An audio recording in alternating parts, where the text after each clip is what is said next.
gift and go do what you gifted at. Just go follow your dream, man. Go make your life happen. Quit tripping because you don't have what a group of people told you you need to be successful. Quit letting people tell you the route to success when clearly God created you to be different. Just go that route. Now, if you want to be a doctor, scientist, or lawyer, you got to get a degree. But if you're not that person, you can still make it. Because you don't have what he got. You ain't finna be what he is. God made you different. Just go be different. People pay you to be different. Weird people make money. Regular people don't make money. People pay for exceptional people. They don't pay regular people. If you aspire to something more than regular, you got to go be extraordinary. You ain't got to be like everybody else. If you do hair, go do everybody's hair. I'm telling you, man, you can be highly successful. In a world filled with billions of people, each one of us is unique.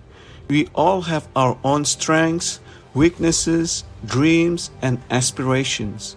But there is something that sets you apart from the rest, something that makes you different and special. You see, the beauty of life lies in diversity. Just as each flower in garden possesses its own distinct color and fragrance, so do you possess a uniqueness that cannot be replicated? To be anxious is to have anxiety about something that hadn't even happened yet. Some of you are so worried by the threat of trouble. You're not in trouble, it's just that trouble has threatened you. And the threat of what might happen, what could happen. Embrace your differences. Embrace what sets you apart. For it is your uniqueness that you have hold the power to make a difference. Not just in your own life, but in the lives of others as well. You have talents, skills, and passions that have waiting to be unleashed. Your perspective, your ideas, and your voice matter. There are people out there who need your perspective, who need your ideas, and who need your voice. It's wearing you down. Half of the things that you thought were going to happen never did happen. But if you allow those thoughts to dwell in your mind, it will succeed at robbing you of your peace, robbing you of your joy, robbing you of your life, just because you thought yourself into a nervous breakdown. You thought yourself into depression. You thought yourself into defeatism. The mind is the battleground. The fight is in your mind. So I want to challenge you to waste no more effort wrestling with other people. I am afraid that too many times we have put so much focus on teaching you to be good seed that we haven't taught you the power of good soil. And so when we come to soil issues, the seed ignores the soil. We flick the channel. That has nothing to do with me. We close our eyes because we have been taught to be good seed, but we have not been taught to pay attention to soil. And yet the Bible is clear. Jesus says the sower went forth sowing seed. And some fell by the wayside. Some fell amongst rocks. Some fell amongst stones. The whole text is about environment. Positioning has a lot to do with flourishing. To be in an environment, in a family that supports you. My sister and I were talking the other day.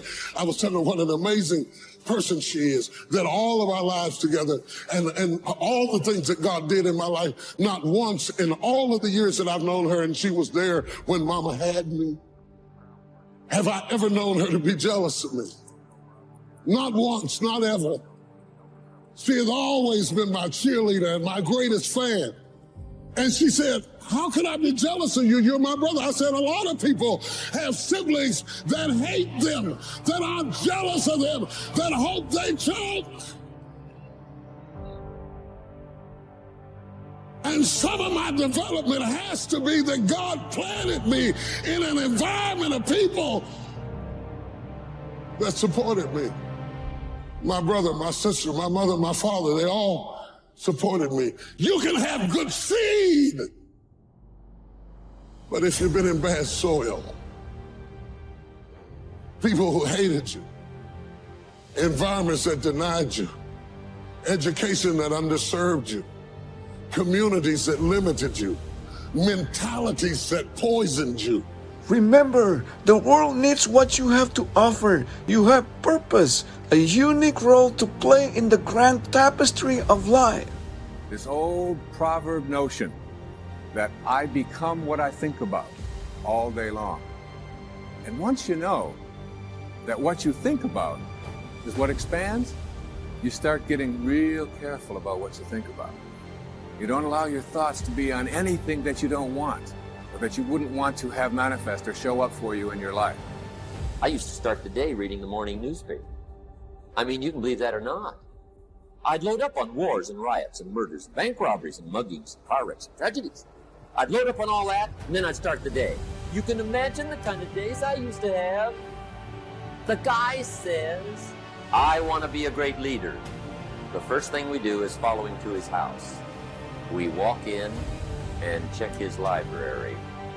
The reason is because what a man reads pours massive ingredients into his mental factory. You would not believe what some people have got in their house to read. One of the best dressed up words I know for a lot of it is trash. Can you imagine dumping a barrel of trash into this mental factory every day and coming out with a rich, dynamic, positive life? It can't be done. The kids back in Danbury, they're asking me questions one day. I'm talking to the kids. One of them said to me, Mr. Rohn, how do you build the good life? I said, it's simple. Here's how you build anything. Select the right ingredients, keep out the wrong ingredients, and it starts with thought.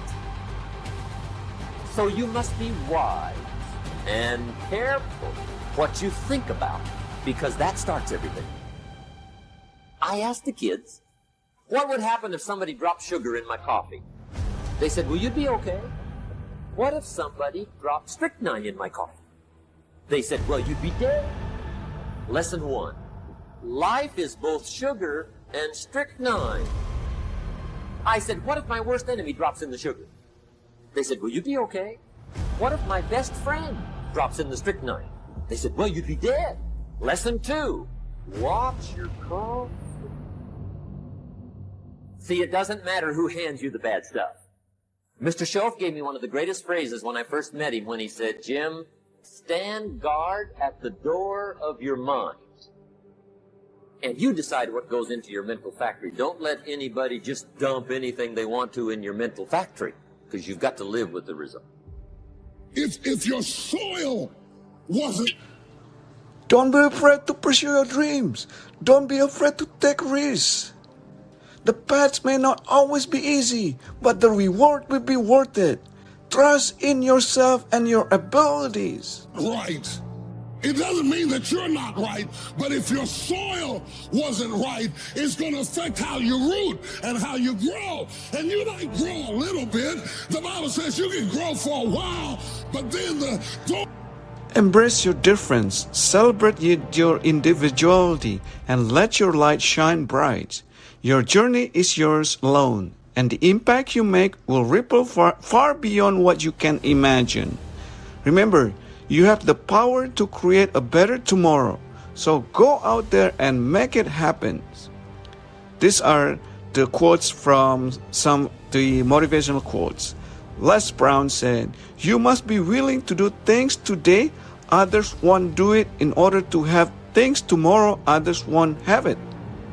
Steve Harvey, "Your gift is something that you can do innately better than anything else you do, and that's how you know that's what you're supposed to be doing." Bishop T.D. Jakes, "If you cannot figure out your purpose, figure out your passions, for your passions will lead you right into your purpose." These quotes highlight the importance of perseverance, recognizing one of unique talents, and finding purpose in life. Please like, comment, and share. Thanks for watching.